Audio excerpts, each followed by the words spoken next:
With the upcoming election, I'm not taking a position publicly whether people should vote or should not vote. I think it's a personal decision that everybody needs to make.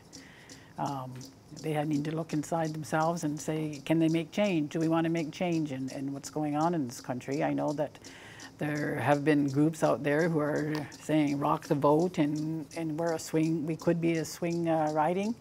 Whether we could be or not, I don't know. And I know that traditionally a lot of our people don't vote, and they don't even vote in our own elections. At the same time, I'm saying people, if they do want change, should exercise their right to make change. We need to look at, with this federal election, I think we really need to look at what's going on with the country and how the government treats our people.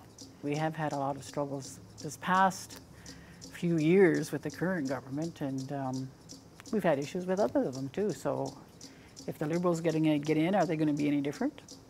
If the NDP get in, like they're making all kinds of promises, I know they've never ever been the federal government in this country.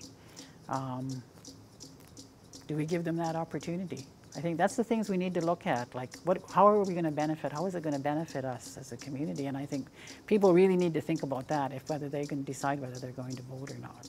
If we want change, then people need to really think about who would be more benefit to us as a First Nation community and as First Nation people in this country sitting in Ottawa, and how can we interface with them, and how can, I guess, we move forward in the struggles that we're having. And I also encourage people to go to any forums that are being held where all the candidates are there, and whether they vote or not, go up there and question them. What are you going to do if you're elected as a member of Parliament? What are you going to do for our people? You know, so that they can say it, and it can also help other people make their decision. You know, I mean, you don't have to vote to go and ask those questions. If you do decide to vote, or even if you don't, and that party gets in, hold their feet to the fire once they're in there and saying, you said this, so what are you doing about it? We need to educate ourselves as well about how the system works, how the political system works. And as they say, once you get up there, they got to toe the party line, and whoever gets the most numbers gets the most seats. And if they're majority, they usually do whatever they want. We have Supreme Court of Canada decisions that say the government has the duty, the Crown has the duty to consult and accommodate if anything is going to affect our rights. That comes from the Supreme Court of Canada. Yet we have the federal government going out there and imposing legislation on us that they have not consulted us on. So they're not even following their own Supreme Court of Canada cases. They're interpreting it differently. It always becomes a matter of interpretation. If you do go and vote, that doesn't mean that you're not no longer Haudenosaunee and all of a sudden you're Canadian. It's the same I tell people if you go get a passport. You know, a lot of people say they won't go get a passport because it says you have to say you're a Canadian. Like, people like to travel these days.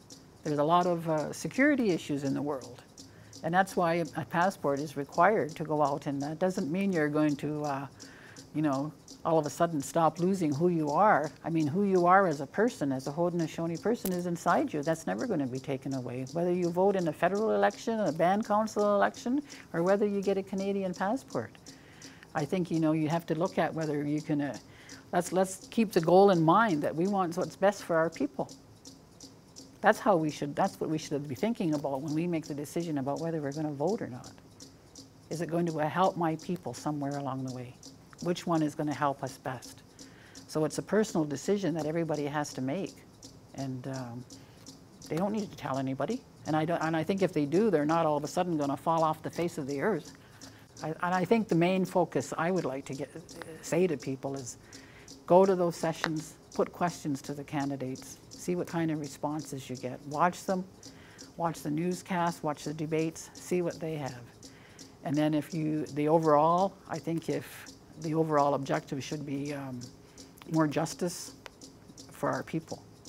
And who's going to be able to do that for us? Because we're not going anywhere, they're not going anywhere. We're still going to have to work with whoever is there. So even if you don't vote, you can go to these forums and make your voices heard. And even after the election is over, still continue to make your voices heard. and hold their feet to the fire on promises they made, particularly promises they might make with respect to our people.